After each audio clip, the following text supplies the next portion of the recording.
Ladies and gentlemen,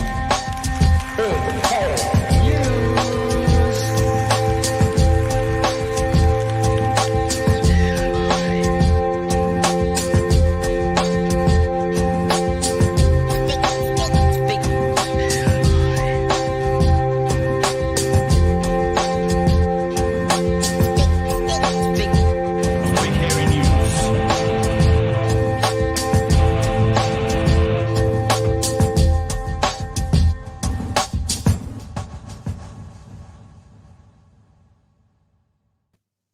Hey, kia ora koutou whānau. Welcome back to another edition of Big Hero News. Kia ora, Chewy. How are you, love?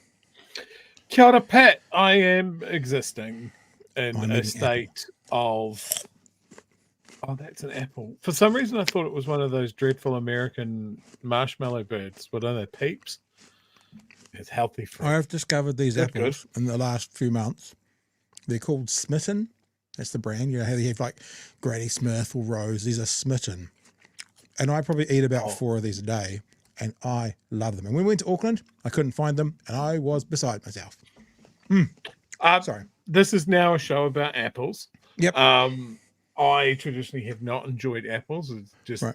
the odd flowery one that you get that's very unsatisfying, just puts me off the whole fucking thing. However, I found an apple, a brand of apple called Swatangos. Oh, yeah, They I noticed are those. top. Those are god tier apples. They're my favorite apples. When they go, just don't know what I'm going to do. And the trifecta of Apple news is I bought some AirTags today. There you go. That's like the full circle of Apple product. Well, it's a Melbourne Cup song. What is it when it's 4? Like there's the trifecta, and then what's the next? The next quadfecta. All right, the quadfecta of things. I once read an excellent book once called "Apples Are from Kazakhstan," Right. and it's about how apples are from Kazakhstan. They don't. There's no surprises there, but it's a great book. I feel like in sort of the busiest show of the year we've got I feel challenged now to say something like Gwyneth Paltrow and Chris Martin's child is called Apple. So now it's back to you again. We've got to keep going, you see. But we should stop, or else we are going to definitely run out of time. Anyway. You spent 15 minutes saying we've got to stay on time, Chewy. We've got to stay on we can't add more topics. We've got to go. So. Hello, mate. Come and lie down. Hi. Are you going to come see me? Come here. No, I thought I'd do the show from the chair like I normally. Oh, you're talking to Nala. Go lie down. I haven't set the camera up because she was hanging out upstairs. So, yeah, she's in the room too, dudes. But I saw people last night when we were logging off go, Nala, ? Come on, guys. I know she's the fan favourite, but we're here too. You will notice last night we didn't do our normal big, hey, and thanks to the patrons. And our new patrons this week are, I made a bit of a silly call a few weeks ago. We didn't go with it, to be fair. And that was the idea that we should try and get to 500 paid patrons by Christmas. And then I realised how many that would have to be per show. And I withdrew that very, very quickly, that out there idea. Currently, we have 322 paid patrons, which is amazing. Like, amazing. Like some of the bigger podcasts in the US who do this kind of thing, they've got 150. Like, honestly, it's amazing that we've got that many, and how many of you that we are. Little known fact though, last week, Chewy, the reason we didn't do a big introduction on Monday night, because last week was the first week we haven't had any new patrons sign up. Oh. Last week was the first week. And someone heard me talking last night. We had this conversation, and this actually wasn't meant to be a woe is us. We were just telling you that there's going to be times we say things or you hear things on the show that you don't like. And that's actually okay. This is a safe space for that. But you need to also remember to judge us by the, what do you call it when you're talking about all of the content? The something of the content. The finality? No? Anyway, all of our content together, totality of our content. Yeah, that'll do. Because on one night, and I'm sorry that this is a reality because we don't like talking about time, but one night we might be a bit strapped for time. So we kind of 3/4 do as much as we'd like to, but we typically then address it the next night. And the people who moved on last week, who were very, very nice about it, it wasn't a problem. Their irk with what we didn't quite cover off as much as they would have liked us to, we actually probably covered the next night. So judge us by the totality of what we do. If you do or don't hear exactly what you want to hear on that topic on that night, make sure you stick with us, because when that topic comes up in the following week, we may find the angle that you're looking for us to find. So just a big thanks to all our patrons. You guys really honestly do make this world go round for us.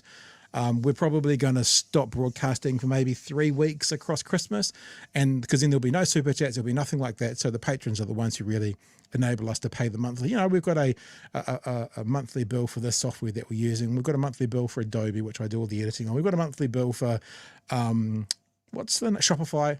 You know, even though we're not doing much of that. So, you know, you guys really help us. It's really, really, really amazing. Anywho, Chewy, a really big show tonight. Anything you want to speak to about what I just said there, or anything at all? Nothing that springs to mind immediately there. You caught me out there. One thing about people sort of, as you said, pulling the trigger or maybe disagreeing with a point of view that we have. I can think of a couple of issues on this show where we have, I guess, learnt live, you know, that their positions on things are not necessarily locked in stone. And one of the things that we get from you guys in the chat and our listeners is we get educated from time to time. Yeah. Or was it, you know, hey, have you considered it from this view? Did you know about this? And yeah, just because we say something at one stage doesn't mean that that's the finality, that's everything. Yeah. This is our position.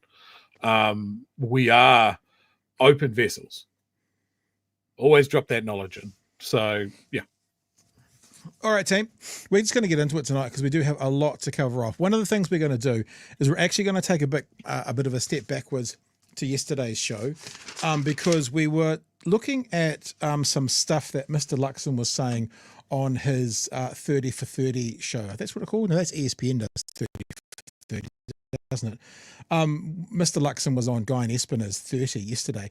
And honestly, because he doesn't really do interviews, there was a lot in there that was said that we didn't get a chance to address. And there's a couple of things I really did want to get to and address. And so whilst this may look a little bit like the show from last night, it isn't, because we are actually going to play some new parts of this conversation, and we're just going to get straight into it. Guyon Espiner talked to the Prime Minister about being out of touch. And I believe what he said was something like, "You've looked out of touch many times." That may or may not be a quote.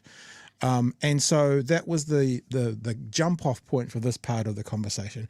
And there's some really important stuff said in here about who he is. And there's a really important conversation about how the Prime Minister sees us, the voters, how he sees us. You've looked out of touch at times. And that's what New Zealanders are saying about you. Oh, I think New Zealanders also respect that I'm actually here to bring the skills that I've got from a previous life to actually sort things out and work our way through the mix. But being in touch, answer the question. Well, I think I am in touch. 51% of people say you're out of touch. Well, I just say to you, I think I am, because I'm out and about talking to New Zealanders. I've done that right from when I've come to politics. It's been a belief system of mine. If you don't talk to the customer, to the public, to the people, the voters, and actually find out what... Yeah, I saw your face, Joe. You'd like to speak to that for 2 seconds before we keep going? Customer? We'll come back to that, shall we? That's the exact point. We'll come back to it. If you don't talk to the customer, to the public, to the people, the voters, and actually find out what their concerns are, and their concerns have been really played back, and we're delivering It's interesting against those. You use that word, though, eh? You just used the C word, customer. Well, just because of my background of it, when you've lost, when a business has lost... Do you need to ditch that a little bit? Well, I would say... And just talk a little bit more normally? Because you went straight to the customer, right? Well, I was referencing it with respect to my past background in business, right? I know. And in but politics, you're the Prime it's the same Minister of New principle. Zealand. It's the principle that's transferable, which is that if you lose touch with the people, you actually don't have a sense or a feel of what they need you to deliver for them.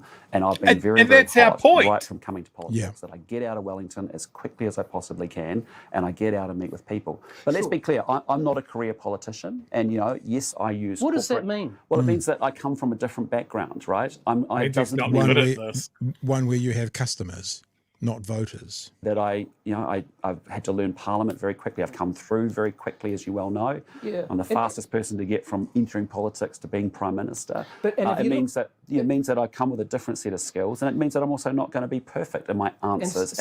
Yes, I need to work harder on less corporate speak, but that's who I have been. Naturally, that's who you are, though, eh? Well, that's who I've been for 30 years, and that's the experience. And the cool thing is that people from different experiences can bring that to Parliament. Okay, so A lot of people would have seen that and it kind of went past them and they were a bit like, oh, you know, I get it. He's worked in business. However, this is the thing, right? And this is the issue, one of the issues with Christopher Luxon. He sees us, the skills are transferable, he said. He sees us as customers. No, we're your employers. We're actually your boss. We actually employ the politicians. We are the opposite of customers.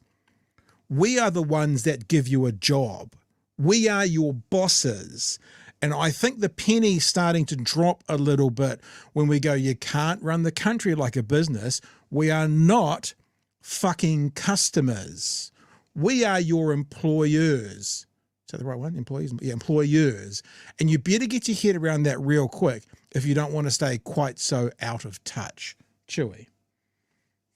Oh, look, there's been examples even here in Dunedin how his line of getting out there and talking to people is a bunch of bullshit.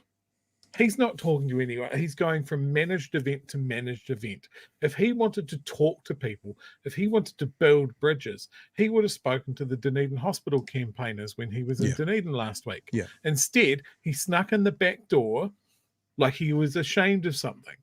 Backdoor he Luxon. wanted to avoid those people. Hashtag backdoor Luxon.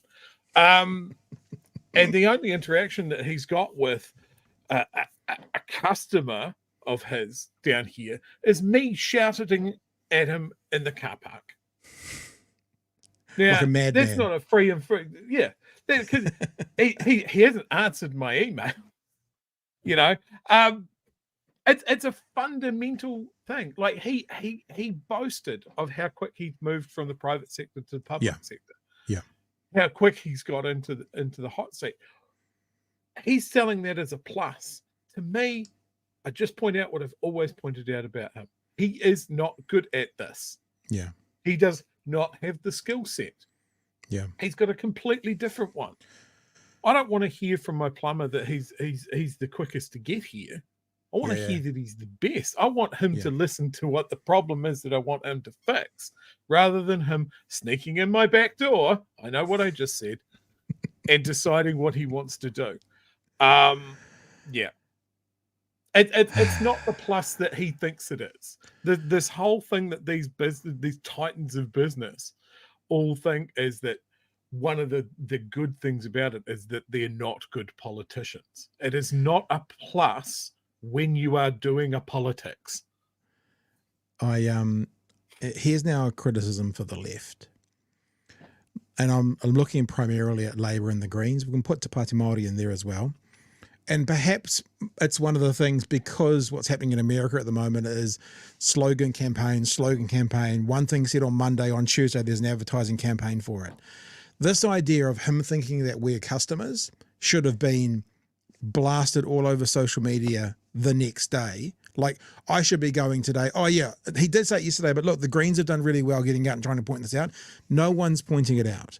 It's really, if you stop and think about, incredibly disrespectful to compare us to people that he provides a product to. You think what a customer is. A business has a product, they have a shiny widget, they wrap it up really nice, doesn't matter the quality of it, they make a margin on it, and they sell it off to suckers.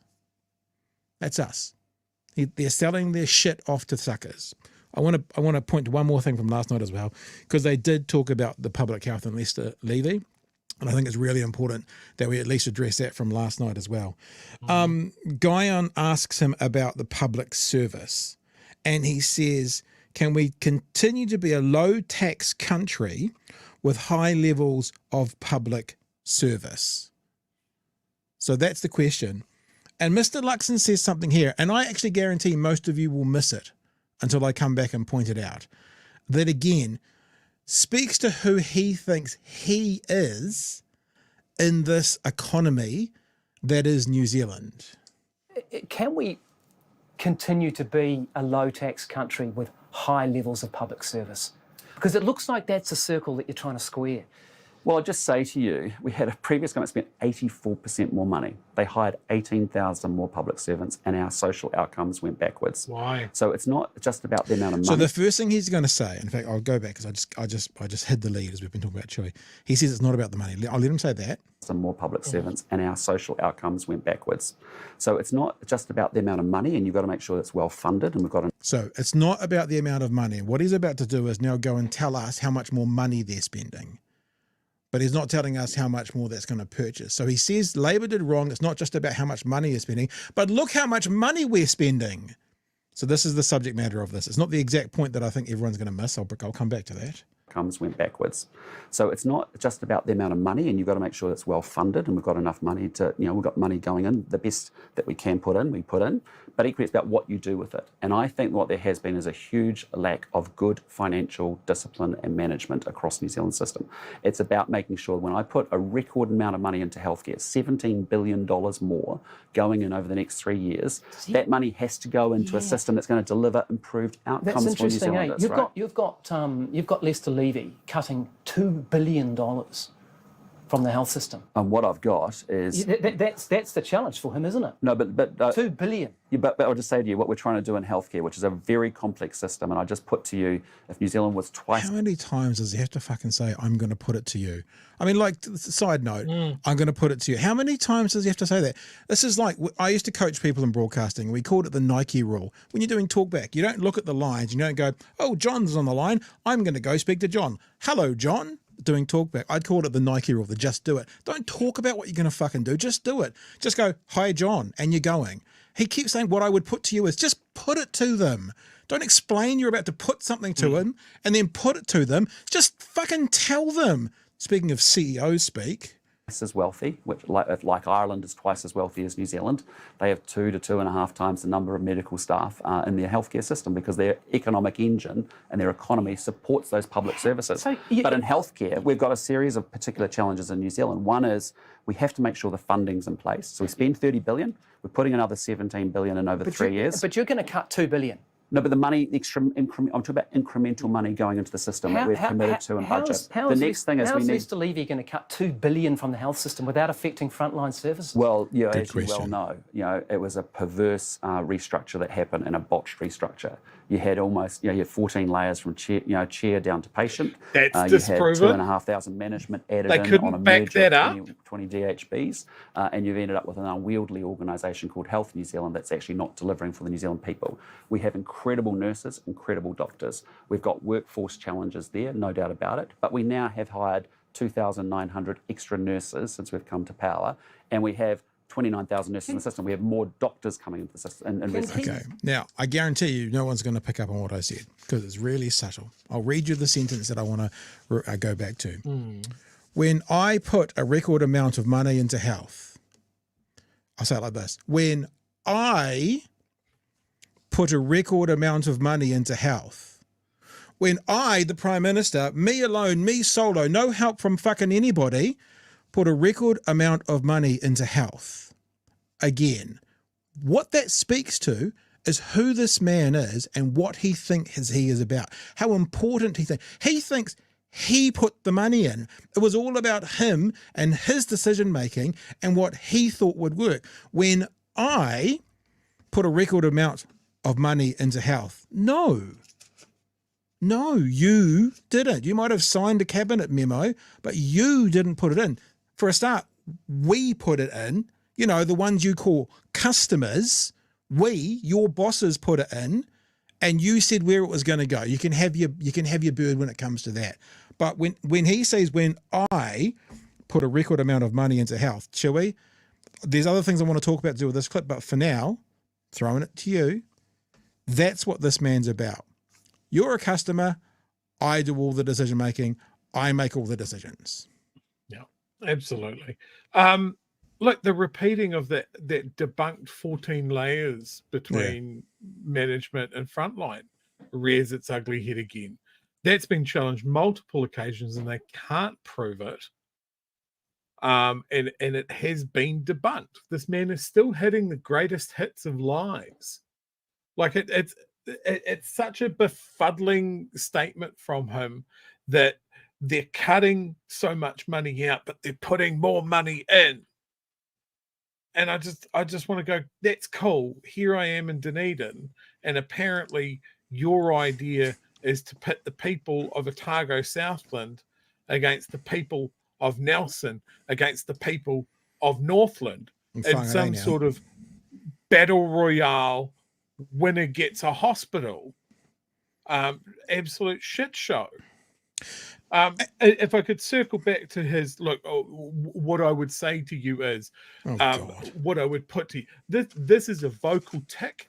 It is a crutch of someone who is trying to organize their thoughts. It says like it is just lazy.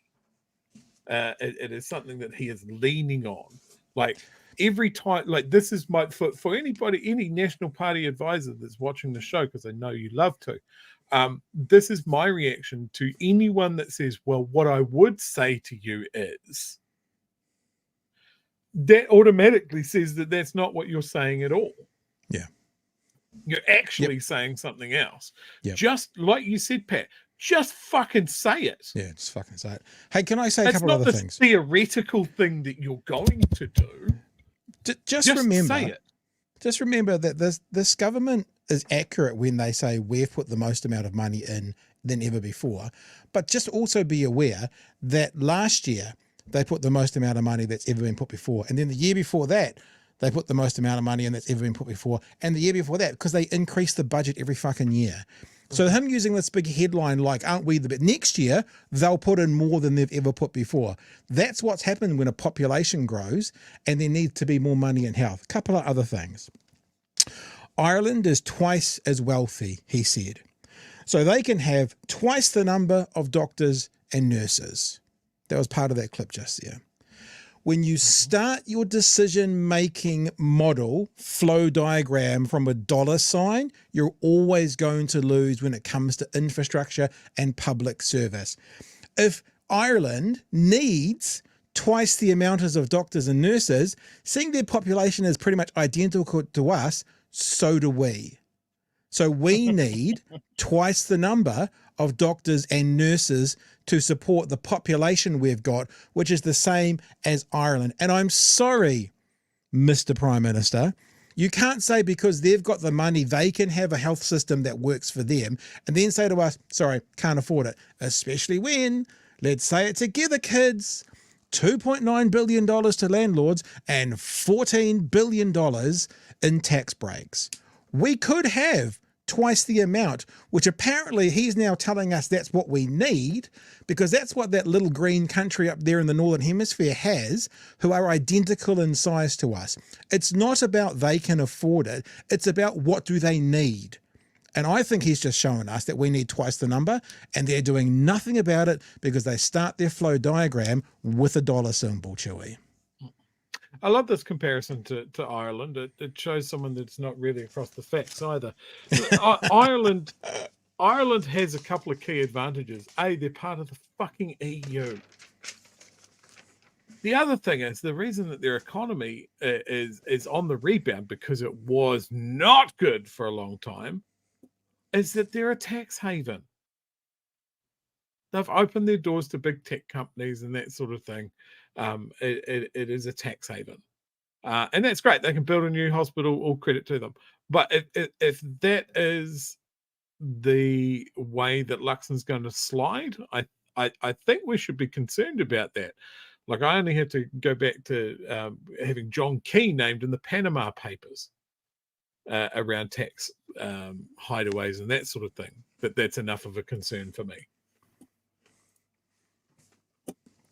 Let's get some chats while I eat some more apple and drink some more drinks. Do you want to look after them? Do super chats? I'm going to get a drink. Yep. Mr. Arvids with a very chaotic, confusing one. Speaking of big reds or oranges, Trump. Trump's been apparently on stage. It's I think about 2:30 in the morning over there. He's still going apparently. TVNZ did a live cross with their guy in Florida at 5 minutes past midnight their time, and he hadn't turned up yet to what was supposed to be a 10:30 speech. So that doesn't surprise. So at 6 p.m. it was midnight. So right now it would be what, 3:30 in the morning. Jesus. Hello, Luxon's previous life, like when you brought Air New Zealand into debt, Mr. Egghead. Goodbye. Mr. It was nice seeing you all. What? Oh, I'm back. Yeah, bye. What I'll say to you is it's the perception. Yeah. It's the perception. Well, imagine if his background was anti-terrorism. What term would he use for this? It's very funny. Oh, man. Yeah, absolutely right, Kiwi Bib. Yeah. Citizens are not customers. Citizens are the boss. Like, if we're talking about being customers, customers also have avenues of restitution. They can talk to customer service. They can escalate to someone's manager. They can demand a his manager? refund. We can't do any of these things. So, yeah, it's a shit analogy, and he should avoid it at all costs. Daniel with $5 super chat. We are nothing but a bunch of losers, customers and bottom feeders to us. And that definitely seems to be. Yeah. Like if think about where he circulated around and talked to people. You know, it's farmers groups, it's awards dinners, it's, you know, from the corporate box of a rugby game. You know, he is not Christopher Luxon, man of the people. Like he wants to put out there. It is really weird. Brian Turner's nailed it though. For fuck's sake, he's a sleazy prick. Howie, thanks guys. You keep it honest. Got to keep these greed mongers to account. They are not our values. And thank you very much for the very generous $20 super chat there. Appreciate you. And Mr. Arvids, because he likes the comment. Oh no, I just deleted it. Where did it go? I pushed the wrong button. There's a recent one. Oh, Go on, Mr. you can do it. Arvids. I think I can. Mr. I think I Arvids. can. I think I can. I think Where's I it can. gone? You can do it. You can. I found it. You can do it. I think. Can I do it from there? I think you can. Oh shit! No, I can't Go find it. I've lost it. I can. I think I can. This is terrible. This is good broadcasting. You're watching Chewy think in real time, people. There you go. If Luxon put record amounts into healthcare, he also defunded the Dunedin Hospital. Yeah. Perfect. I mean, like I said, that would have skipped by most people. And I'm not saying that to be arrogant, but when I heard him do the I put, I'm just like, you fucking who'd have what's this I? You know what? This might sound a bit kind of smarmy political, but if he went, you guys have invested, that would be a bit kind of smarmy. Oh, yeah, good one, trying to kiss my ass. But it would actually be truthful. You people have invested more in healthcare this year than ever before, because that's actually true. It would be a bit smarmy, but it would also be true. So, look, anyway. I do want to just really fucking underline this, that these sort of things, like I don't think you're belaboring the point of him saying I did this, the buck stops with me, all of this sort of stuff. I wasn't too subtle? Did I get the point across? No, not at all. Okay. Just hammer it home. You see this in corporate leadership all the time. You see this in business leadership all the time. It is bad leadership. Somebody taking credit for the actions of a team. Yeah. He is not the only bit. Like he's not sharing any of the load with his front bench or his coalition partners. The coalition partners get blamed. They don't get credit. The coalition partners are the ones that is making him do the unpopular thing. And if they weren't there, then I wouldn't be doing any of this. They are blame magnets.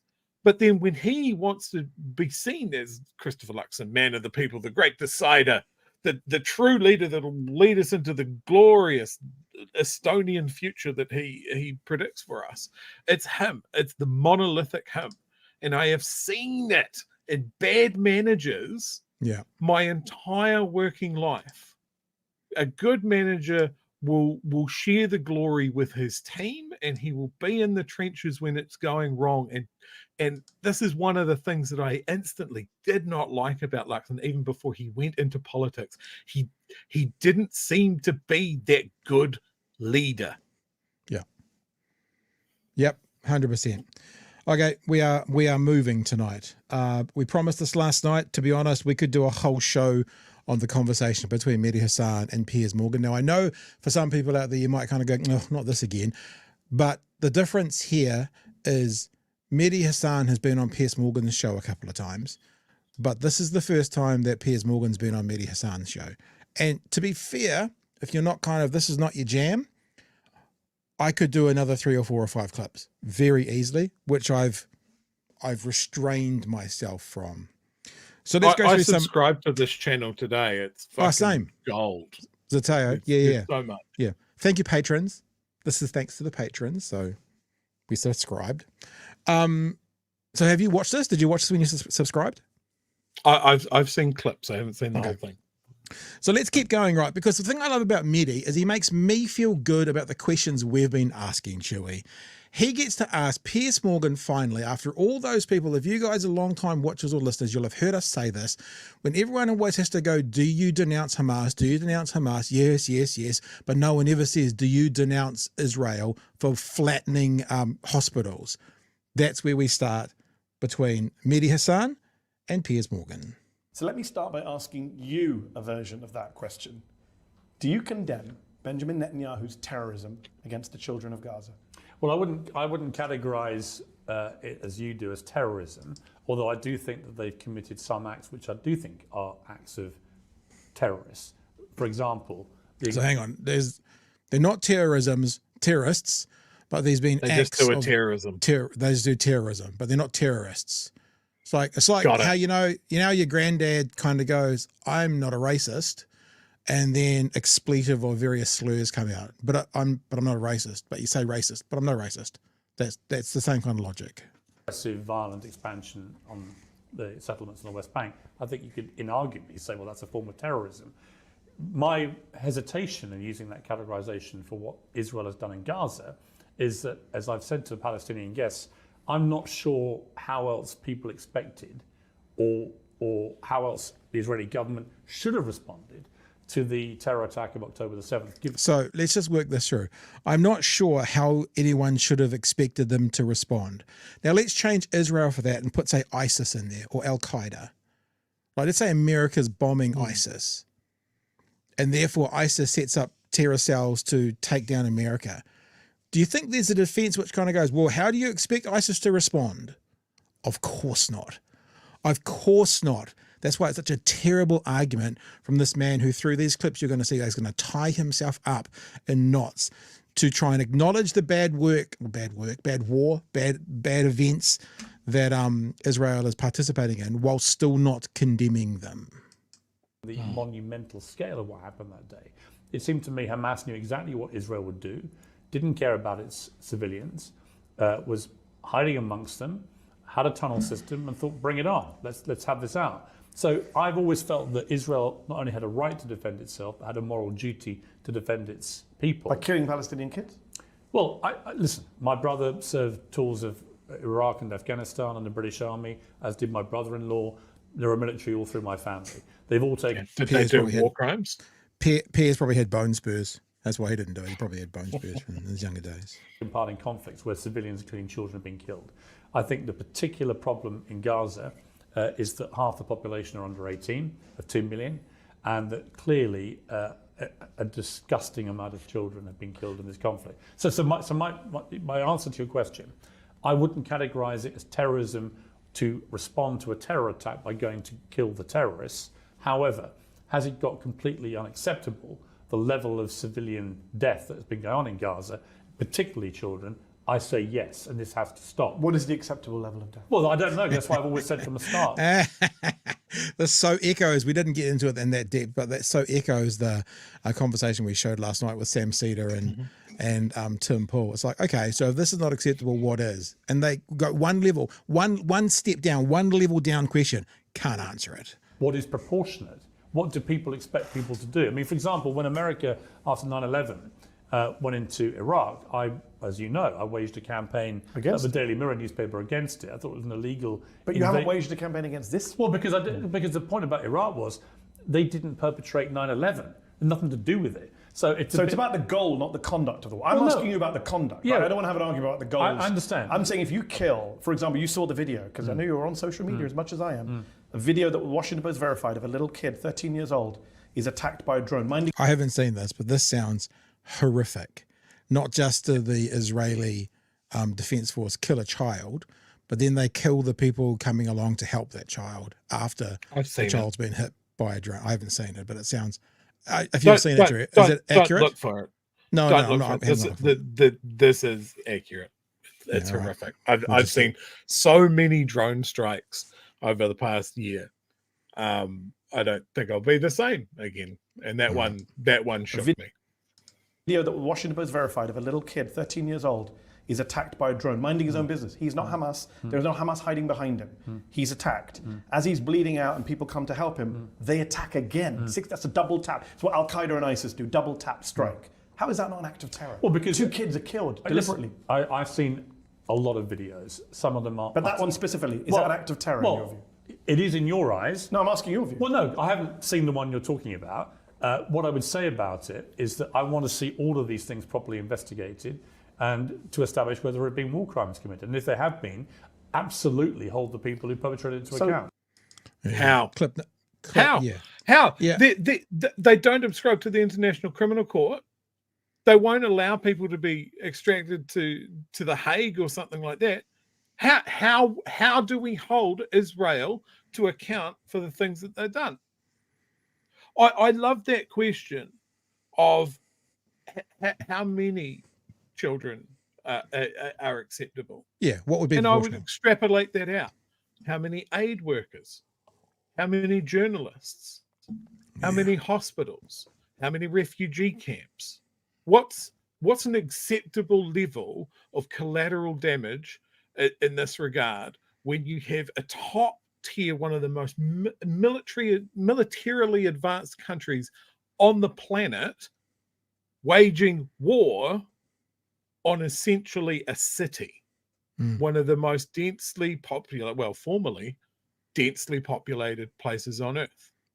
What's acceptable? Should we as an international community demand absolutely surgical reactions from Israel?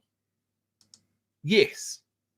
Israel was able to hold on to their bottle for weeks and weeks and weeks after Iran attacked them with a missile barrage because they wanted to make sure that they hit their targets and they didn't want to escalate things. So they can hold off when they need to, but they knew that if they kicked up enough of a stink and made enough lies about what happened on October 7th, that no one was going to come rushing to the aid of these Muslims. And I think that sits with the entirety of the international community, as we've wrung our hands and our various governments have said, oh, look, as an international rules-based order, we have some serious concerns and we're urging Israel to show some restraint. Well, Israel is soaked in the blood of children and going, yeah, we're not listening to you. Fuck off. There's a really good chunk of this conversation. And look, to watch it in its entirety, and I'm actually going to be careful here because I wouldn't want to get a copyright strike or anything. To watch it in its entirety, you need to be a patron, I guess it is, or a behind their membership wall. They have a really good debate backwards and forwards about genocide. It probably goes for about 10 minutes of the overall 35-minute clip. So you're going to have to go and check that out. But there is a 1-minute clip from the end of it where Mehdi Hassan is talking to Piers Morgan about his inconsistency on genocide. That's what this clip is. Holocaust historians like Omar Bartov and Amos Goldberg, Arian Naya, some of the experts on Holocaust say it is a genocide. Yeah, but a lot of experts say it's not a genocide. That's not actually some of the. I hate saying this, but in a minute, Piers Morgan's going to say, I've got experts. And Mehdi Hassan, who is, we've almost got, we should build a little shrine to him back there. But he doesn't go, can you name some? And it's just the one thing that would have been perfect. Who are these experts that you're naming from the other side that aren't deep within the IDF themselves? Holocaust experts are all lining up in one direction. You've got your experts. I've seen many other experts who say it's not genocide. So you can, Right there. Who? Name them. Who are they? What is their background? Look, I just find it fascinating that you'll call every other conflict which has fewer deaths than Gaza genocide. But for some reason, you're fewer very deaths in Syria. There were in February 2012, I checked. Huh? You said it was a genocide in February 2012. See, I do my homework. I checked. 7,500 people in Syria being killed at that point. You said genocide. 45,000 people in Gaza. You say not genocide. Well, it comes down to what you think the intent is of the people perpetrating. You don't think they're trying to erase northern Gaza right now? I think what they're doing. Are you seeing what's happening in northern Gaza? Here's what I think they're doing. I think Israel genuinely believe what they're trying to do is eliminate Hamas, who they perceive to be a terrorist I think you're organisation. speaking on behalf of Israelis who aren't saying Well, that. I'm They're not. making it very clear. It's not just about Hamas. They're seizing territory in Gaza. They're planning to. Some of them are planning to resettle in Gaza. And right now, northern Gaza, according to the UN humanitarian chief, everyone is at risk of dying. Piers, everyone. That's the words of the UN humanitarian chief. Don't misunderstand me. I think what's happening in Gaza is horrific.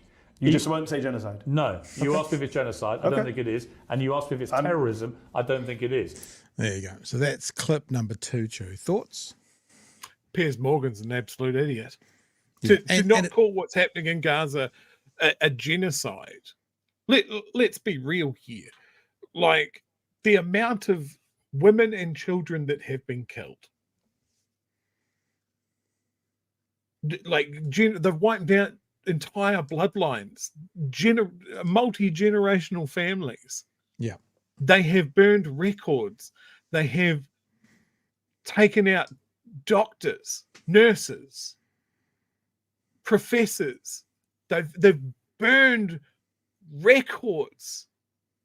They have destroyed universities and education. Like, it is, they are waging war on a culture. It is a genocide. Yeah. And even in the earliest days, I wouldn't have gone this far. It's about the land. Yeah. And They will cut Gaza in half at least. They will Yeah. turn it into a car park, and they will build, and they will sell real estate. They will sell beachfront property. And if we let them get away with it in 30 years' time, who were the Palestinians? Who were the people of Gaza? We don't know.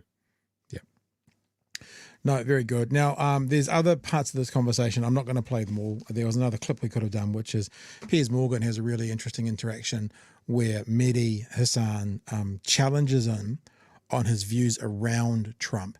So on the 7th of January, after the riots at the Capitol building, Piers wrote an article, basically, which says all the things that we would think of Trump today. I'm done with Trump. You know, this was criminal act, like the worst of the worst. And so they spent a couple of minutes talking about what's changed then. What's changed from what you thought on the 7th? Why is he more mentally stable today than he was on the 7th?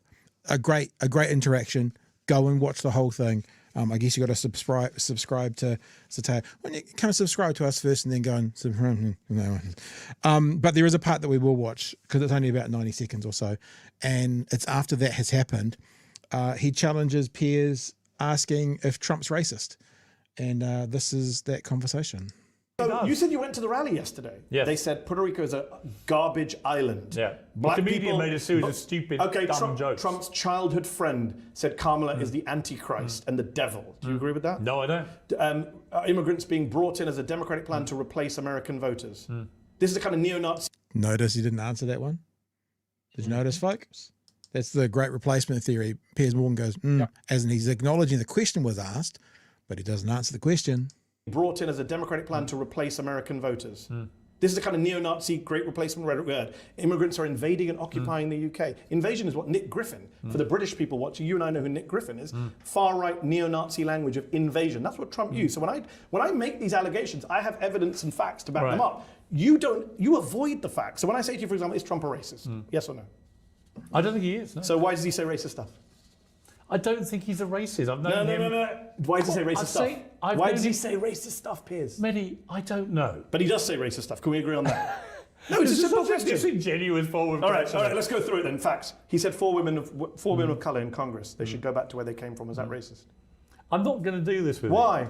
Because I don't think I he's give a you racist. evidence. I didn't ask if he's a racist. I said, is this statement a racist? It's just vibes here. And you've dodged it, so now I'm asking Just vibes. I'm not going to go over everything Piers, he's you and I ever are said. sitting in America, but from the UK. I'm allowed a follow-up question. He's so racist that more black and Latino people are going to vote That's for a him now straw than ever man. before. It's not. It's not dealing They with the don't think evidence. he's That's not racist. how racism is defined by I don't opinion think polls. he's racist. Was Sorry. Okay, so I'm rephrasing the question. It's called a follow-up. You know this. You've been an interview longer than me.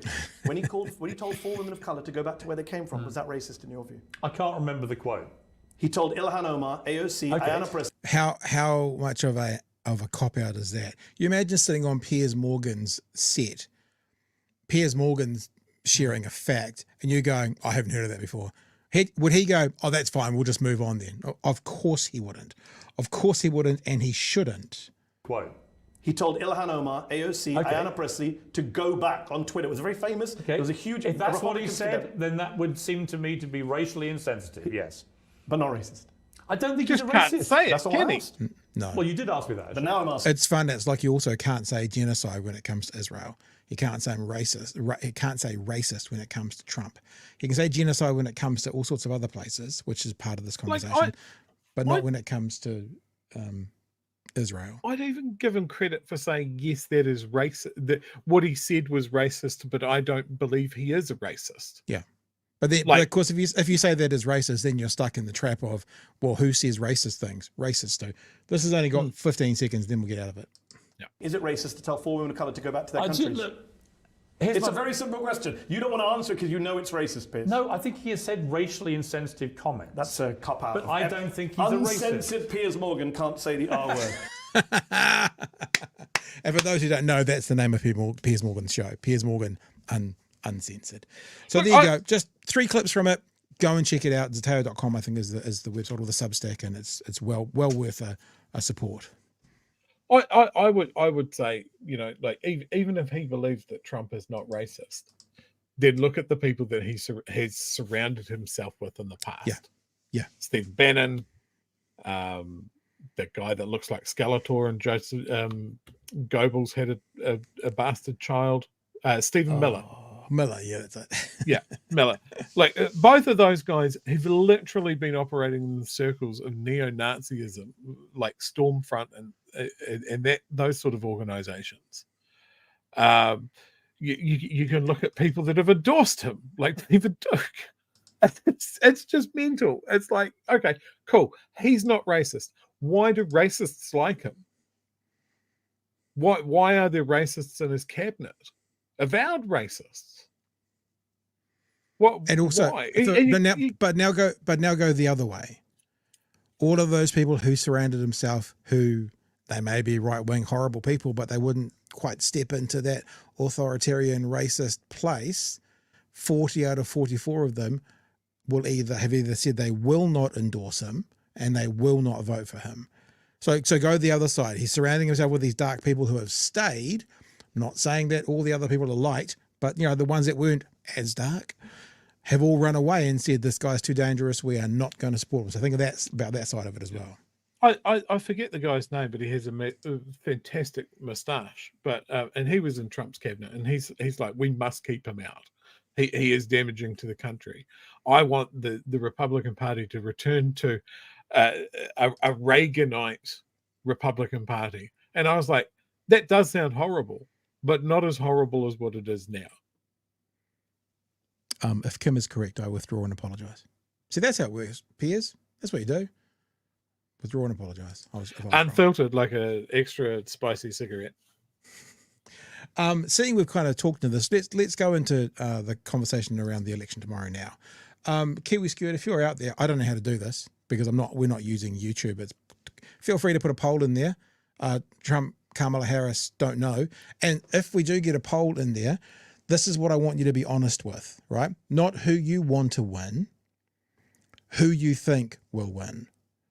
Like, because our audience will be an echo chamber of people on the left at the moment. It does even itself out a bit with people who watch on demand, but those who are watching now, there will be an echo chamber. If we can get it out there, be really honest. And if you don't know, put don't know. And even if you will want to see one side, only I can do it apparently. Okay, forget it. We'll just go to the one I did and have a look at that one instead. I can't even do it. There we go. So I did one that ran out today, just before the show. Who will win the 2024 US election? Kamala Harris, Donald Trump? No idea. 2/3 say Kamala Harris, 1/8 or so. 14% say Donald Trump, and 1 in 5 have no idea. Probably indicative of who's following me rather than actually what's happening. But let's go into it and have a look. What's going to happen tomorrow? I wanted to show you this advert from From Han Solo, pardon me. This is great. My former pilot, he's a good dude. He will. This is especially the last kind of 15 seconds. It's a great finish. Here's Han Solo. May the force be with you. Look, I've been voting for 64 years. Never really wanted to talk about it very much. But when dozens of former members of the Trump administration are sounding alarms, saying, for God's sake, don't do this again, you have to pay attention. They're telling us something important. These aren't soft people. They're governors, generals, standing up against the leader of the party they spent their lives advocating for. For many of them, this will be the first time they've ever voted for someone who doesn't have an R next to their name, because they know this really matters. The truth is this: Kamala Harris will protect your right to disagree with her. Oh, that is such the best point. That sentence there is this advertisement. Kamala Harris will protect your right to disagree with her about policies or ideas. And then, as we have done for centuries, we'll debate them, we'll work on them together, and we'll move forward. The other guy, he demands unquestioning loyalty. I even like it how he says the other guy. Doesn't mention his name. I think that's quite strong as well. The guy who's not worth mentioning. Says he wants revenge. I'm Harrison Ford. I've got one vote, same as anyone else, and I'm going to use it to move forward. I'm going to vote for Kamala Harris. Very, very, very good advert. Now, Chewy, I've got a bunch of tabs. I've followed Chewy's thought line about as many, and the more tabs, the better, apparently, which I'm going to go through in a second. Do you want to share if you have any thoughts around who's going to win? Because I'm prepared to put someone out there, and the reasons why. The reasons why are actually based around the stuff I'm going to show you. Do you want to do that, or do you want to wait till the end? Should we go through the stuff and then we can talk about that at the end? What are your thoughts? I am. Look, I've said several times on the show that I think it's dangerous because the American political system is so utterly alien to us here in New Zealand and so utterly compromised and broken that it's really hard to stick a flag in something. I think at this stage I'm feeling cautiously optimistic that Kamala has this. I would be very, very confident that she has the popular vote. Oh, yeah.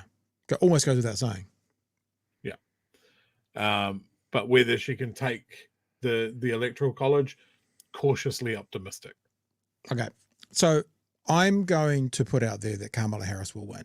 And look, this is not really based on us being, a lefty channel and all that. You can ask Chewy that. We didn't really publicise it very much during the election season, but off air, I was always saying National's going to win the last election. It's not that I was saying Labor would win. I didn't want to put out that National would win as a way of suppressing people's not warranting to vote. So I'm hopefully at least realistic. One of my realisms comes to those people who we should listen to or who know better than us. Now, speaking of that, this is a little, what do you call this, Chew? I'm just going to have to mute us because I'm about to show us doing our own thing on the wireless right now. This is not the wireless. Here we go. If you go into our show notes, I've got links there to Sam and Emma at the Majority Report, David Packman, Brian Tyler Cohen, the Vanguard, Kyle Kulinski, and Breaking Points. Right? So I'm saying very clearly to follow on the election day, this is the people we suggest. Sam and Emma, David Packman, Brian Tyler Cohen, the boys at the Vanguard, Kyle Kulinski, and Breaking Points. Obviously, you're not going to follow all of them, but my suggestion is for people who are asking us, they're the group that I will be flicking around and having a look through. Oh, there we go. It's been put into the chat as well. So let's go through this. We're not actually here to see Kyle. We're here to see the commentator in the top left-hand corner there. What he's got to say about the chances of either party winning tomorrow. Harris, simply put, is more popular than Donald Trump. Her net favorable rating is higher than Trump. She's at -2. Trump's at -7. I went all the way back since 1956 and looked at the polls. Does the more popular candidate usually win? The answer is absolutely yes. 16 times the more popular candidate has won. Only one time the less popular candidate has won. I will note that was Donald Trump back in 2016. But of course, remember, Hillary Clinton was quite unpopular herself. But the bottom line is this. Kamala Harris has been consistently more popular in the polls than Donald Trump is. She's consistently had a higher net favorable rating than Donald Trump. And normally, usually, the candidate who's more popular goes on to win on election day. Done. So 16 out of 17 times, the more popular candidate has won. That would be Kamala Harris. The second reason I'm putting my guess, and it's just a guess, guys, we could be saying something completely opposite tomorrow night.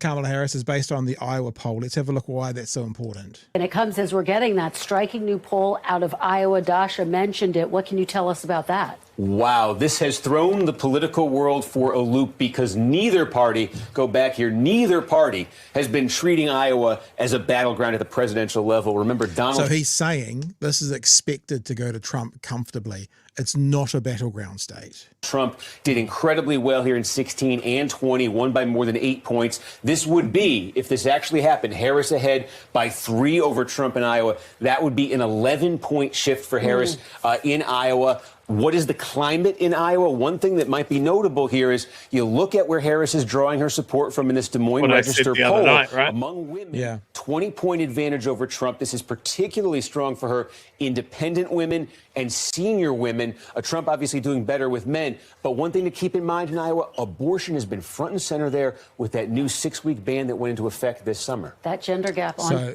the reason that Iowa is also important, this guy's one of the pollsters and he's explaining it. He will just talk a bit to what this poll is. Well, let me speak to the poll first of all. The poll is, that's the next bit. The poll is done in Iowa by Ann Salter, considered a gold standard of polls. When Biden was running, this same poll, had him at a -18 to Trump. It's now got Biden at a +3. And Ann Salter, the Iowa Salter poll, is normally within 2 points of the actual election results 90% of the time. So it's a very accurately trended poll. Have a listen to this dude speaking on Breaking Points. He'll explain a little bit more about what this poll has gotten right in the past, and it's some pretty big things. And so if it were anyone else, I'd be like, okay, they just had a weird day. Good on them releasing it. But Selzer called President Obama winning in a landslide in the 2008 Iowa caucus when no one else saw it coming. That's right. Called That's right. Rick Santorum having a shocking win over Mitt Romney in the coming like from 2% 5 weeks ago in 2012. Called Donald Trump's surprisingly strong win both cycles in Iowa. So I don't think we can dismiss it, given that almost every time she breaks with convention, she's right. This one is breaking so hard more than any of the others with what we expect that I don't think she's right that he's going to win it. So he basically says she's normally right even when she breaks with convention, but this is breaking so much with convention, I don't think she's right. But there are a lot of people who are saying even if that was Trump +3, it should be Trump +20. So even if Trump does win Iowa by a couple of points, it's indicative of where the vote is for the group of people who are maybe swinging between Trump and Harris. Here's one for you now as well. We all know about the professor and his selections. This is the guy who's got 9, I think it is, out of the last 10 elections correct based around some keys that he uses. The only one he's gotten wrong was 2000 Al Gore and George W. Bush, and many people think that actually Al Gore was the winner on that night, so he still claims that to be his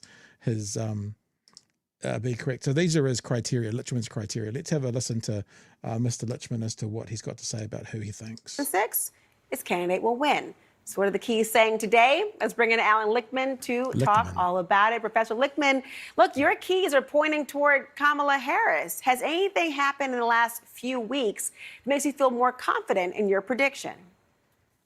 Nothing has changed. And by the way, I didn't say I was right in 2000 because of the popular vote. I said I predicted the right president based on the intent of the voters in Florida, as I proved in my 2001 report to the U.S. Commission on Civil Rights. But historians will be debating 2000 forever. Nothing. There you go. Look, that's what we've got to pick. So the guy who always gets it right picks it. And there's another guy who typically gets it right, Joey. Michael Moore. Michael Moore, documentary filmmaker. He is someone who picks it right often. He picked Trump. What is he saying this time around? Joining me now is Michael Moore, Academy Award-winning filmmaker and host of the Michael Moore podcast. Michael, it's great to have you back on the show. You know, I don't want to go back to 2016, but you obviously predicted at the time that Trump would win. Last month, you wrote Trump is toast.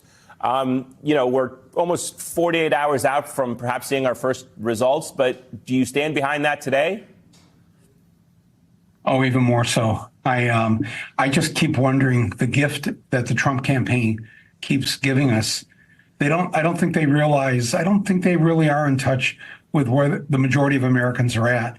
The majority of Americans do not want this divisiveness. They don't want a threat of violence. We are okay to disagree with each other, but that's where it ends. We go to vote. Who wins, wins. Half the time I've been very happy with who's won, and the other half of the time I haven't been. And we move on with our lives. The fact that the way that what you just played here, I hadn't heard Trump utter those words. I'd heard somebody say that he said them, but to hear him say that about they can shoot through the media, the assassins, go ahead and fire. And all those other things you just played, it's like they really believe that the average normal American wants to hear that. They actually believe that we don't like immigrants. We are immigrants. We are all the children and grandchildren and great-grandchildren of immigrants, unless you are African American or unless you're amongst the first peoples that were here. We are all the product of immigrants, and we love our grandparents and our great-grandparents and the people that got us here to this great country. And to talk about immigrants in this vicious, vile way, where and you think of all the things that we have and we've given the world, and the anger and hatred toward Muslims and Arabs. Steve Jobs. I mean, this never gets discussed. Maybe I'm just a trivia nerd, but he's born of Muslim parents. His parents were Arab, and they put him up for adoption. They had to put him up for adoption, and was adopted by the Jobs family. Yeah. There you go. Anyway, so he goes on to talk about that, and I'm going to say Kamala win. The only really debate is a narrow victory or a big victory. There are some people who are saying it's going to be a sweep, not sweep, but it's going to be an easy victory. And there is still that conversation going on today about lots of the polls are hurting for safety, keeping their reputation safe by keeping it 49-50, 50-50, 49-49, 49-47, when actually that you don't see that in polling. Like listening to Nate Silver, you don't see that in polling. That's not polling. It's not possible for that to be the polling. And so it could end up being that the polls are way out. But for the people who are talking about that, none of them seem to be saying it's going to be way out in favor of Trump.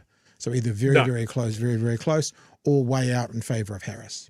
So I rest my case. I'm putting my check in the box for Kamala Harris.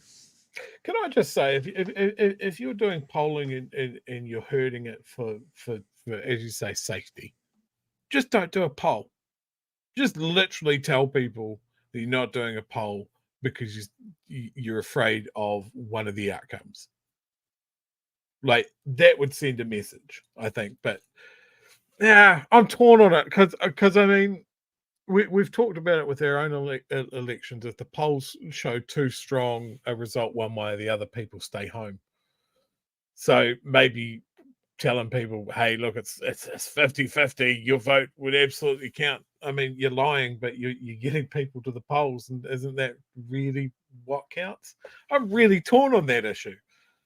As far as Michael Moore goes, God, he gives me the shit sometimes. But you can't argue with that record, right?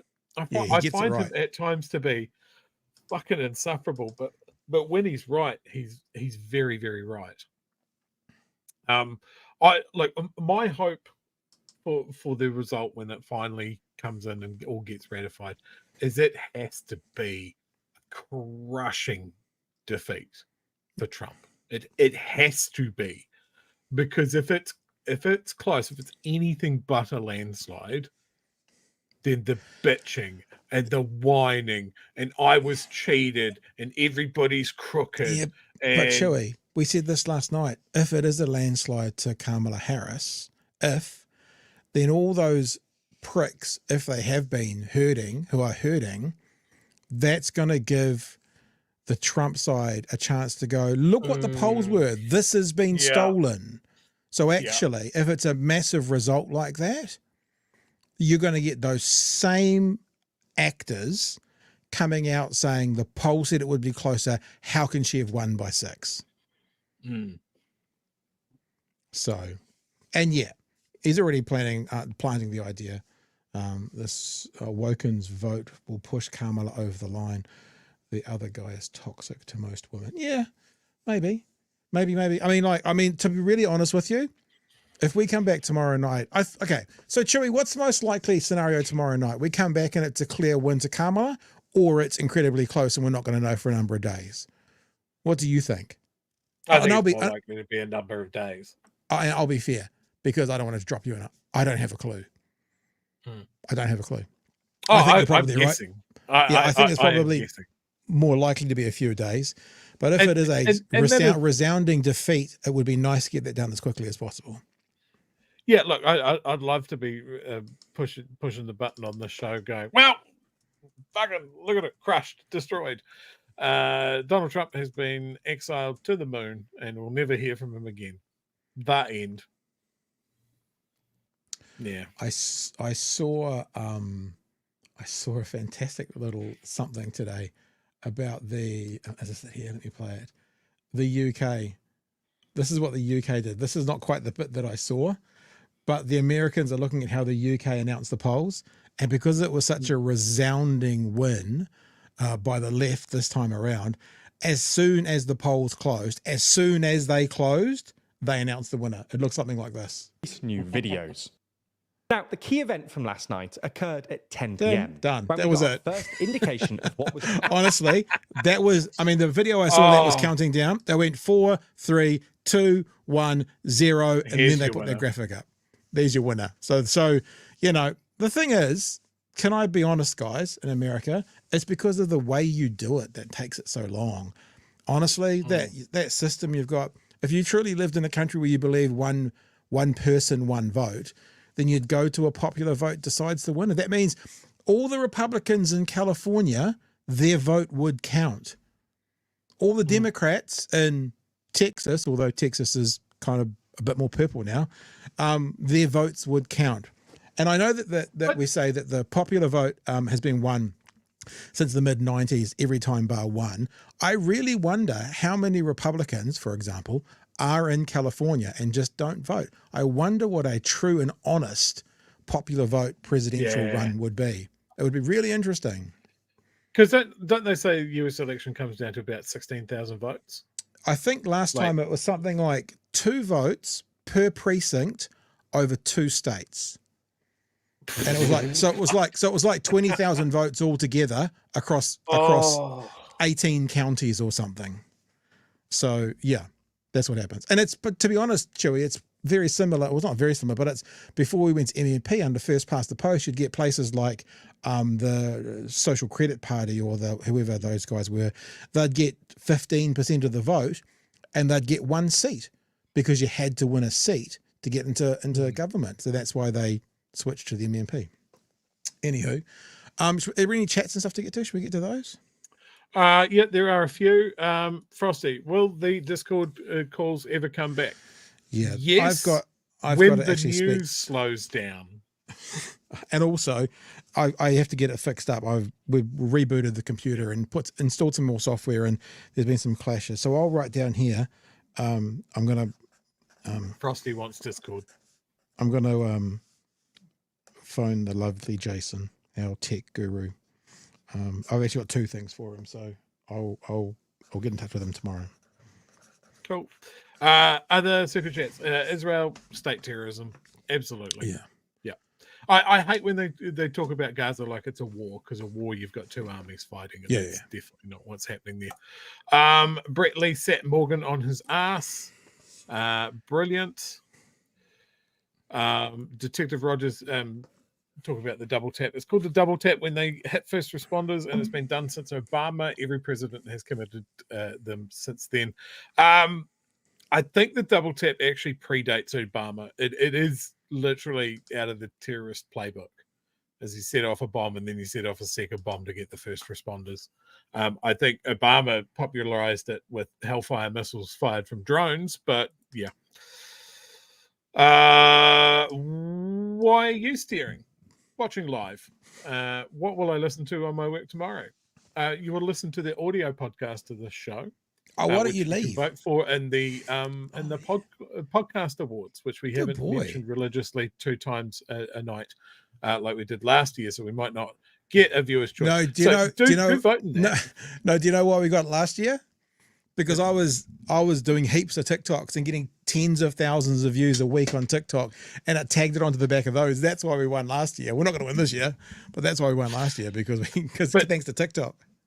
But there's your answer. You can listen to the whole show again on the audio podcast. If you take public transport, just don't even take your headphones. Make everybody listen to it.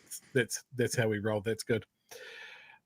Kiwi Bird makes an ominous threat. I swear, if Pierre says one more time. I have already done that one. The betters are saying that it's neck and neck. I trust them more than the corrupt pollsters because money's on the line. Now, I'm going to echo something that was said by twice convicted fraudster Damien Grant on the working group. What if it's full of crypto money? And they're making it look neck and neck because of people that look at the betting odds rather than the pollsters. Hey, what then? Free Soul with $10 super chat. Republicans are hoping it'll be close, so it'll be a contingent election, which means the House votes. Republicans have a majority. That's the little secret that Trump was talking about. If Trump was talking about a little secret, are you sure he wasn't talking about his penis? Oh, Chewy. You're right. Bedtime. That's not a secret that it's little. And apparently it looks like a mushroom, according to old what's her name. I tell you what, Stormy Daniels said that. I was like, you have ruined Mario Land for me. Hey, but just speaking of the betters, here we go. Polymarket has the election win. Apparently Michelle Obama is still in there for some reason. Presidential election winner, Donald Trump, 62%. Kamala Harris, 39%. Can you imagine rolling in there and going, I'd like to place a bet that Michelle Obama, someone who's not on the ballot, will be presidential election winner. Yeah, I'll be back for the winnings. Cheers. See, it says 60-40 Trump in Pennsylvania. So I don't think, it's interesting. Balance of power, Republican sweep, 39%. Democrat president, Republican Senate, Democrat House, only 25%. Yeah. So that's what the biggest betting agencies are saying. All right. Any more in there? Or can we get to our last story, which is yesterday? Oh, look, speaking of stories, right. Little segue. We know what's happening with the Treaty Principles Bill. No, it's not a tangent. We're just going to announce it. Oh, yes. We know what's happening. We've heard from you guys. We really feel very, very aware and how important it is for us to share. And we really do feel like, Chewy said this before we came on here, not me, so I won't take credit, that National is trying to bury the lead. They're bringing this stuff forward to tie in and around the American election and before the Hikui. So I really think that that's happening right now. So we are it's our story, meaning we cover this better than any other media outlet. We will be covering it. We will be checking in on it tomorrow night. And if it still needs it, we will be giving it more attention on Thursday night. You appreciate that tonight and tomorrow there's going to be quite a bit about the American election, but we will definitely be having a look at it for tomorrow night and sticking with it on Thursday night. And to be honest, probably talking about it Monday through Thursday next week as well. Okay, so just in case you're wondering, we haven't missed it. There's just only so many hours in the day, and that's going to be a focus of ours tomorrow. Speaking of tomorrow, yesterday. You actually, I don't think, did you actually mention what that story was, or did I miss it? Oh, maybe I didn't. They're bringing the vote forward. The story is that the government is bringing forward the vote on the Treaty Principles Bill massively. It was supposed to be later on in November. It is on Thursday. Yeah. Now, so they're trying to get it while it's all lost in the noise of the US election, and they're trying to get it done before the Hikui arrives in Wellington. It's a slimy, scummy tactical move that they hope will be missed. It's where you go, perhaps. Perhaps that's where you see, like the Americans use the filibuster sometimes. That would be a time where the filibuster could be useful. But, you know. Okay. So last night there was a story that was on One News, which again, this has been overshadowed by things like the American election. But I think it's hugely important, so we're going to bring attention to it. Casey Costello having a crack. Well, actually, the story doesn't talk about this because it was late breaking news, but in the end, having a crack at some of the professionals, some of the people within the health ministry who are saying your research is trash, basically. One of the Associate Health Minister's top officials has slammed the evidence Casey Costello used to justify giving heated tobacco products a tax cut. In an internal email seen by One News, the Ministry of Health... Yes. The Ministry of Health. The Ministry of Ministry of Hell. The Ministry of Hell. One of the Associate Health Minister's top officials has slammed the evidence Casey Costello used to justify giving heated tobacco products a tax cut. In an internal email seen by One News, the Ministry of Health expert described the minister's information as selective, out of date, and some of it crap. Here's senior political reporter Benedict Collins. I mean, if it wasn't so serious, it would be hilarious. These are the heated tobacco products the Prime Minister's hoping will help people. We should probably bring to their attention again, Chewy, you know quite a bit about this. How many companies make these products? Just one. Oh. It's failed in pretty much every market apart from Japan, where Japan have banned vapes instead. So just one company gets this. Okay, just checking in. Get off ciggies. Well, we really want to be able to make sure that we're giving people as many options as possible to get away from cigarettes. I'm sorry, I know this is not the thing, but that dude coming in, sliding in from the left of the screen was absolutely perfect. I'm going to watch it again.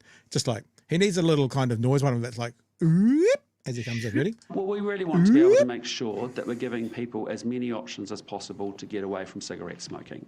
The government cut taxes on the products after Casey Costello got independent advice that she says shows they'll help people quit. There's no independent evidence that they help people to quit smoking. It's a $200+ million tax cut to the country's biggest tobacco company. Now One News has seen internal emails at the Ministry of Health. Their chief advisor, epidemiology, reviewed the minister's independent evidence, 5 documents in all, and told her colleagues... It's not so much that all the studies are crap. She thought one was okay, another good, but now well out of date. It's more that it is a small number of selective research, not up to date, and certainly don't form any sort of robust evidence. She pointed out some of the data cited in one study was provided by the tobacco company, Philip Morris. It feels like a quick and dirty... That feels like, you know, big petroleum doing their own research, big tobacco. That could never go wrong. You'd never... I mean, you would expect big tobacco to put out some research, even if it was harmful to the product they were making, because they're just good citizens. Google search. Do you think the quality of the information she is bringing to Cabinet is up to scratch? Yeah, I could tell you that minister is very, very focused on making sure she lowers daily smoking rates and delivers on smoke-free 2025. Yeah, officials at the Ministry of Health, they also, when they're talking about this evidence that Casey Costello had, they're putting evidence inside inverted commas. I mean, they seem to think their minister's behaviour is a bit farcical. Well, I just put it to you that I have conversations with the minister. I have through the course of the year. You've seen... I don't believe that. I don't believe that he has conversations. What I would put to you is... I don't believe that he has conversations with the minister about this. My gut, and it's just my gut tells me that he doesn't do a lot of communicating with ministers from other parties, would be where I'd place my money if I was going to do a polymarket bet. And so I doubt very much he spends a lot of time talking to Casey Costello. Remember, he didn't spend any time talking to her about her research, air quotes, research, because he hadn't seen it the last time this conversation came up. And even though he hadn't seen it, he was happy to stand by it because she was worthwhile and trustworthy. In a Ministry of Health, frankly, that I think has not been straight up about conflicts of different officials that have been in that minister's department, and they needed to have been. Labor says it's just embarrassing. Casey Costello is making the whole government look foolish. I think the fact that Christopher Luxon's not willing to do anything about that is an indictment on his leadership. A short time ago, the Ministry of Health said its experts' critique was not the ministry's official position. And you've just got... Now, we watched this last night, this little bit at the end, but let's just watch the next 30 seconds because Casey Costello yesterday did reply in what I would describe as a very Trumpian way, which is, I'm blaming you. I'm blaming you. Got a response from the minister, I understand, Benedict. What does it say? That's right. We've been trying to get an interview all day long with Casey Costello without success, but then just a few minutes ago, we've got quite an extraordinary statement from her. Look, Casey Costello has said that she's gone and read these emails today, and when she looks at them, she sees it as another attempt by public servants at the Ministry of Health to try and undermine the government's efforts to reduce smoking in New Zealand. She said... So let's get this right. The experts and the officials in the Ministry of Health are trying to undermine the government to get to smoke-free 2025. The same government that cancelled banning cigarettes that the same officials, I'm sure, would have been aghast at. So these same officials would, like the rest of the world, literally the world, would have been shocked that this government took away the banning of cigarettes. But now it's them who undermine that end goal of smoke-free 2025, not Casey Costello, not this government. Not Philip Morris with their tax breaks. It's the health professionals. It's the people within the Ministry of Health, Chewy. They're the ones to blame. Not Casey Costello, not Luxon, not ACT. Them. They're to blame. Absolutely. Fundamentally doesn't understand what public servants are supposed to do. Here's a tip for Minister Costello. It's in the fucking name. They're servants to us, the public, not you. Not you. So if they want to call you on their bullshit, then that's in their purview. Like to lean on this crutch of political neutrality, yeah, they can be politically neutral, but they are there to call out bad ideas when their minister goes off gung-ho because that's what she is bought and paid for to do by Philip Morris, because she is a lobbyist first and a servant of the people second.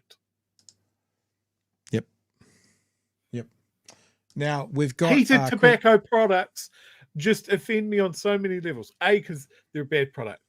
B, because they've got a stupid fucking name. C, as you saw in that clip, it's literally taking a cigarette out of a box and putting it in a machine. And I love whoever in the comments called them boiled cigarettes. I love it. That should be the next product that Philip Morris comes out. You can't smoke them. You've got to boil them and drink the juice. And just remember the last time this conversation came up, we went through the research and there was plenty of it that said this might actually get people to smoke. This might actually become a gateway to get people smoking as opposed to the way of getting people off smoking. Now, Chewy, I have got the Prime Minister from this morning on breakfast. I think it's it's got to be breakfast because that's all that's left. Talking to this. Let's have a look at this. I mean, we're kind of getting towards the end of the show, but let's have a look at this because I think it's Daniel Faitawa challenged him around this and at one stage kind of said, these things don't work. To which his response is going to be, yeah, but we thought we'd give it a go. Home. Once again, your Associate Health Minister, Casey Costello, is under the spotlight after a ministry official questioned her independent advice where she used to justify tax cuts of $200 million plus to Philip Morris. Her response was to call out the officials. Was that the right response? Well, so let's just back it up a little bit because, you know, Casey Costello has been under attack, I think, politically all year. And I just want to explain what's going on. She's doing dumb shit. Yeah, the question is not has she been under attack? The question is it appropriate? Is it warranted, those attacks? And I would say yes. So, yeah, she's probably been under attack because she's done ridiculous things like cancelling smoke-free 2025, giving tax breaks to Philip Morris, those sorts of things. That's going to bring critiques, which you're calling attacks. To the New Zealand people. You know, we've had some of the most successful anti-smoking legislation in the world. We have some of the lowest daily smoking rates. They've come down in the last year from 8.6 to 6.8% of daily smokers. And we need to get it to 5%, which is our smoke-free target. From here on through... We were aiming to get it to 0%, actually, but you guys thought we'd throw that in the bin. But, you know, just saying. It's really hard, right? Because you've actually got really stubborn people that are continuing with smoking, despite all the education thus far, despite the presence of vapes. And what Casey Costello is wanting to do is to present alternatives to cigarette smoking as we deal with that really hardcore group of smokers that we actually, as we try and get that target down to 5%. So all she's done is propose alternatives. You know, obviously vaping's been very important over the last 5 or so. technically, meth is up there. You know, meth's not Cannabis. smoking. Just fucking like if it gets them off tobacco, that's the only thing, right? Intravenous drugs, just go for it.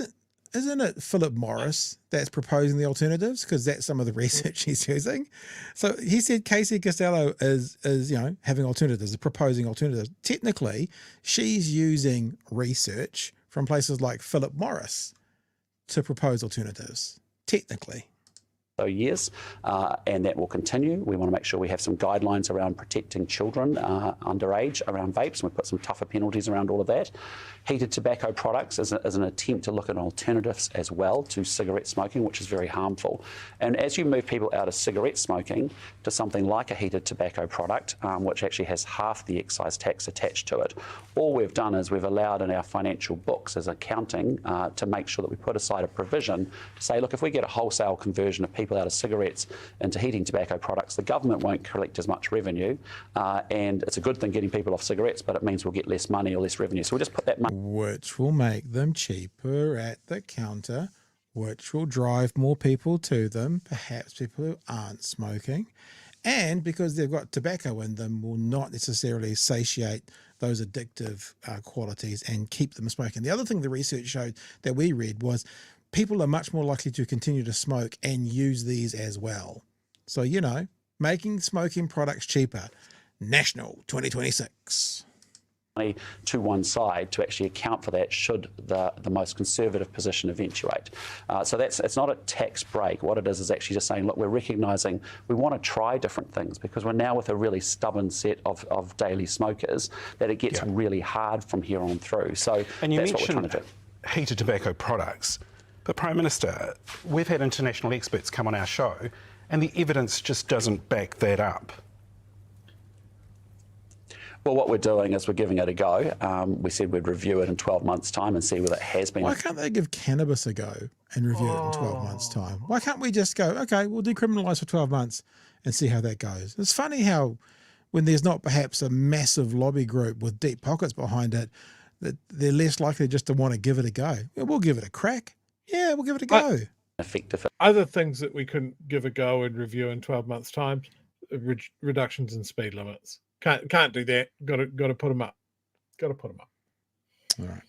Moving people off cigarettes into something that's different and not as harmful. And what we will see is, as I said, we put aside the financial accounting around the loss of tax revenue because of the loss of excise tax. But, we're at a point now where at 6.8%, one of the lowest countries in the world after decades of really good work. Could have been zero. Continue, but we're just acknowledging the challenge gets tougher and harder from here. All right, there you go, Chewy. Have at it, sir. Have you got anything else to say? He is bad at this. Like, he should see that Costello's an albatross around his neck. He can't do anything because it's not his party, but holy shit. Have we ever had a more horrifically corrupt, conflict of interest bound minister as this? It's so blatant. Maybe Nicole McKee. Maybe Nicole McKee. Oh yeah, the 2-for-1 special out of our coalition partners. Jesus. It's been a very good show tonight, team. Thank you very much. Is there anything in the super chat that you want to throw out, Chewy? What have I got there? Mr. Arvids thinks we should move to Wellington and start our own political party or take Parliament by force. I'm not quite sure. The devil's in the detail there. Fair enough. We've just been paid $5 to spread the moistness, which I imagine is our new slogan for our new product, boiled cigarettes. Yes. Maybe as an energy drink of some sort. Mr. Arvids has a new nickname alert with several emojis. Cancer Costello. Ooh. Now, folks, this is how you do it. A gentle correction. It is pronounced hikoi, not hikoi. Very good. So one of us said that. I remember. So this is how you learn things, right? So when Groundswell were doing their little tractor convoys, I saw that referred to on social media as a hikoi because they were hicks. Get it? I get it. And that's how I learned that I've been mispronouncing Hikoi wrong the entire time. Mr. Arvids again, I would have got away with it if it wasn't for you meddling experts, this whole government. Conrad McBad, wait for phase 2 of Philip Morris's play. Once boiled cigarettes are on the market, another stack of evidence will be used to ban vapes. Yeah, very good. Absolutely. Very good. Probably because vapes dehydrate you, while boiled cigarettes hydrate? Maybe. Question mark. We'll review in 12 months. When are we getting an update on that leaked document that you said you were going to talk about last week about the government report on the treaty? Yeah, I didn't ever come back to that, did I? I did get some answers on that, though, just for people to know. The reason we didn't come back to it, I put this up on Twitter. Whether this is an active leak or not, what is clear is that we are being told about the need for legislation as there are, quote, no treaty principles is plainly false, and the government knows it. I was a bit like, as you can, I don't know if you can see this on the screen there. It's the date on it was the 24th. I go back of it of April. And I was a bit suspicious, see there, 24th of April. I was a bit suspicious about, I was being told it was a leak and it was, up on a certain website and it wasn't supposed to be up. And, so that's why I was a bit nervous about claiming it, put a bob each way. Well, very quickly within Twitter, and thank you for that, Dr. Dean Knight, who is into law and government, coffee and kai, is followed by all sorts of impressive people, including Barbara Edmonds, said this: it is not a leak. It is a document filed as evidence in the Waitangi Tribunal as part of the Y3300 claim, and it is publicly available on the internet. So one of the reasons it didn't really come back, which I probably should have explained, is that it wasn't a leak. We didn't get an exclusive. It was someone told us it was a leak, and as I said, we'd like to check our sources, so we didn't put it out there as that. I'd still say, though, Chewy, the point we made with it, that these guys know that there are principles and that they are well-founded and have been around for 35 years, was evident within that document. So that's what we used it for. So apologies I didn't come back and say it wasn't a leak, but it wasn't a leak. It might have been found by someone and hadn't been seen by many people before, which is not really a leak, but it still has value with it. There you go. Cool. Well, we hit the 90-minute mark. Anything else? Have you got a screen you want to show? I can see a screen down there, or are we going to? Yeah, it's just something I'm gonna leave us with. A third of Trump's campaign funding has come from billionaires, including several he's pledged to appoint to his cabinet. Fascism backed by big money is one of the most dangerous of all political alliances. We saw it in the 1930s in Germany. We're seeing it again today. Yeah. Well, listen, we may know by this time tomorrow night who is the next president of the United States of America. Chewy says probably won't. I'm going to say we'll know, Chewy. It's not actually that I think we will, just to be a contrarian to you, because I think you're probably right. But I'll still say, I think we'll probably know. I think it'll probably, okay, I'll say this. I think it'll be clearer than it was 4 years ago. Yeah, 4 years ago. I think it'll be a clearer result, and it won't quite go down to so many things have to happen for X, Y, Z to work. Like, for example, I think it's Georgia, which is one of the 7 states. They are allowed to count their mail-in votes before election day, whereas other states are not allowed to count them. And they're the ones that get dumped in the middle of the night because they count all the ones from the day, and then they start counting the ones that have come in beforehand. And so they often don't turn up into a booth until, to be counted officially or sent through to, whoever runs the election until, 1, 2, 3 in the morning. But Georgia will know those results pretty early on, and they are on the eastern side as well. Results start coming in about 12:30 p.m. New Zealand time, and they go right through to kind of 6:30, and then I guess whatever else happens after that. So we'll come back tomorrow night. To be honest, we may not have much of a show planned. It depends how much is still ongoing. We might just do a bit of a jump around and see what's happening with others. But yeah, be here tomorrow night. Tell a friend, bring a friend. For those of you, election special. For those of you in Dunedin, I can tell you that Woof is going to be open screening the election results live if you like your politics with a side of really tasty cocktails. Pat, of course we'll know because Trump will tell us. Okay, so here's a absolute certainty, I reckon. Whatever happens, by the time we're on, Trump's probably claimed he won. That's probably going to be done. No one's taking that bet. Yeah. All right, then.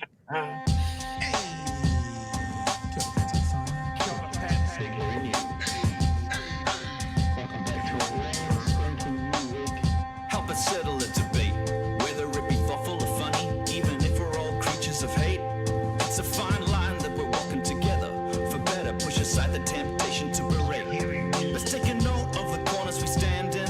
As many points as the hairs on my chinny chin chin. When the news that we're watching is hairy, knowing all the things that we need to be wary of.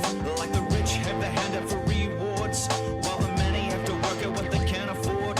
And the rest of us ain't paying attention, or maybe have questions we're too worried to mention.